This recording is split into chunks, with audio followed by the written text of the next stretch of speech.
Sderot is a small city of about 35,000 people in the northwestern Negev, less than a kilometer from the Gaza border. It's a community that has lived under rocket fire for over 2 decades, a reality that defines almost everything about life there. For Anglos considering it, Sderot represents an extreme choice that requires honest reckoning with what daily life actually involves. The city was founded in 1951 as a transit camp for immigrants, primarily from Kurdistan, Morocco, and other Middle Eastern and North African countries. Like other development towns of that era, it struggled with economic challenges, peripheral status, and limited opportunities.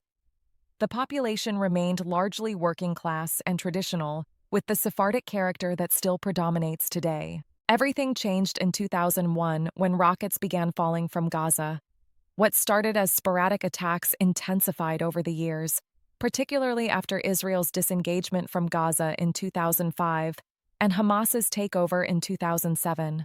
Sderot became synonymous with rocket fire, with residents having as little as 15 seconds to reach shelter when sirens sounded.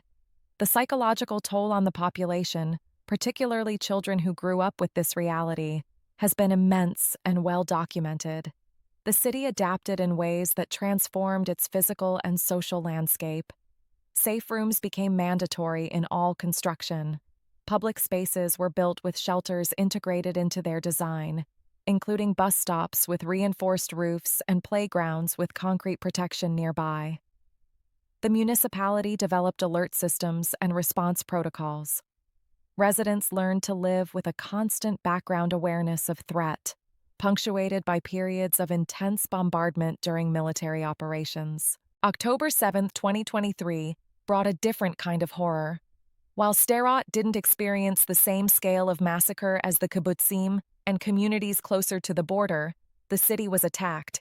Terrorists infiltrated, there was fighting in the streets, and residents were killed. The police station was attacked, with officers killed in the battle. The trauma added a new layer to an already traumatized community, demonstrating that the threat wasn't only from rockets, but from ground invasion as well.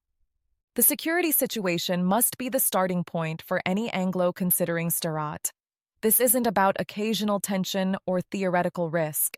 It's about a city that has been under active attack for over 20 years, where the sound of sirens is familiar to every resident, where children have grown up running to shelters, and where the psychological weight of this reality affects everything. Some people can live with this, many cannot. Being honest with yourself about which category you fall into is essential. The Anglo community in Sderot is minimal.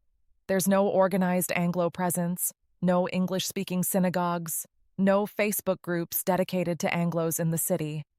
Individual Anglo families exist, typically those who came for ideological reasons, through marriage to Israelis from the community, or through specific employment or volunteer positions.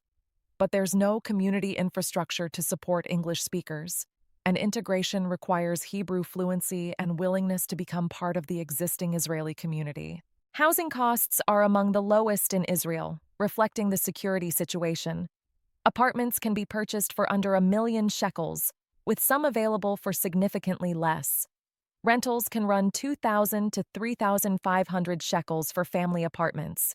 The government has offered various incentives over the years to encourage people to stay or move to Sderot, including housing assistance, tax benefits, and educational subsidies.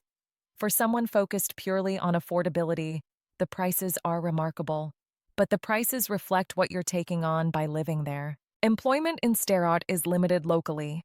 The city has small businesses, services, and some light industry, but professional employment typically means working in Beersheva, Ashkelon, or elsewhere in the region.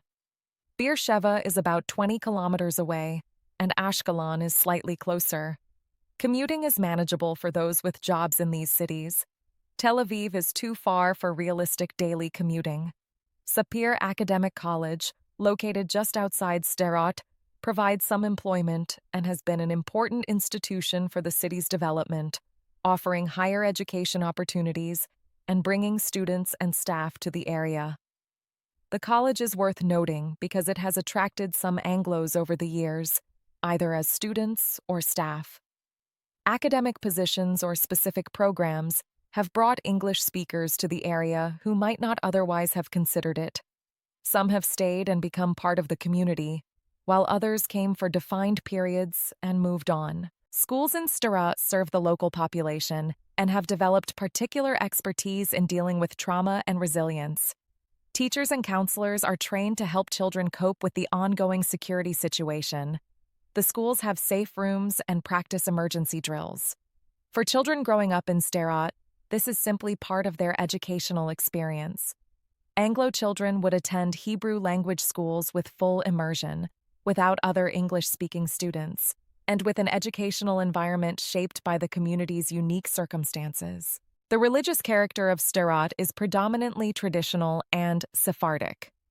Synagogues follow Sephardic customs, and there's a strong traditional sensibility even among those who aren't strictly observant. Shabbat has a presence in the community, with many families attending synagogue and gathering for meals. For Ashkenazi Anglos, the religious environment would involve adapting to different customs and liturgy, which some find enriching and others find disorienting. Healthcare is accessible through Kupot Holim clinics in the city, with more extensive services in Ashkelon and Beersheva. Barzilai Medical Center in Ashkelon is the nearest major hospital, with Soroka in Beersheva providing additional capacity. Mental health services have been particularly important in Sderot, given the ongoing trauma, and there are resources specifically addressing anxiety, PTSD, and the psychological effects of living under threat. The community itself has strengths that emerge from its challenges. There's a solidarity among residents who share the experience of life in Sderot, a sense of mutual support that develops when people face difficulty together. The community has produced remarkable stories of resilience, creativity, and determination. Local initiatives have focused on building quality of life despite the circumstances, including cultural programs, community events, and efforts to maintain normalcy. Some Israelis and Jews from abroad have moved to Sderot specifically as an act of solidarity and ideological commitment. They see living there as a statement, a refusal to let terrorism empty the land, and a contribution to Israel's presence in the Negev. For those with this motivation, the challenges become part of the purpose rather than obstacles. Anglo families who've moved to Sderot for these reasons describe a sense of meaning and contribution that they didn't find elsewhere. The lifestyle is modest and community-focused. There are no significant cultural amenities, upscale restaurants, or entertainment venues. Shopping covers basics, with larger needs requiring travel to Ashkelon or Beersheva. Social life revolves around family, neighbors, synagogue, and community events. For people seeking urban sophistication or extensive Anglo social networks, Sderot has nothing to offer. For those seeking simplicity, community, and a life with purpose, it provides something different. Quality of life assessments depend entirely on how you weigh the factors. The financial accessibility is real. The community warmth is real. The sense of meaning that some find in living there is real. But the security situation is also real, the trauma is real, and the limitations are real. There's no objectively correct answer about whether life in Sderot is good or bad. There's only whether it fits a particular person's circumstances, values, and capacity. For Anglo specifically, the challenges are compounded by the lack of English-speaking community. Moving to Sderot means moving to an Israeli community in a deep sense, without the cushion of Anglo infrastructure that exists in Ra'anana or even Beersheva. Hebrew fluency isn't optional, but essential.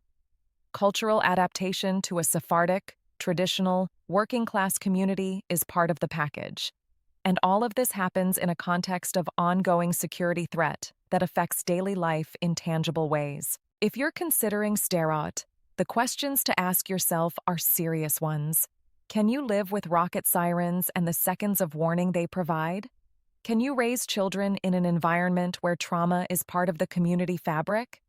Do you have the Hebrew skills to function without English language support? Do you have employment options that work with the location? Is your motivation strong enough to sustain you through the difficult realities? Are you drawn by idealism?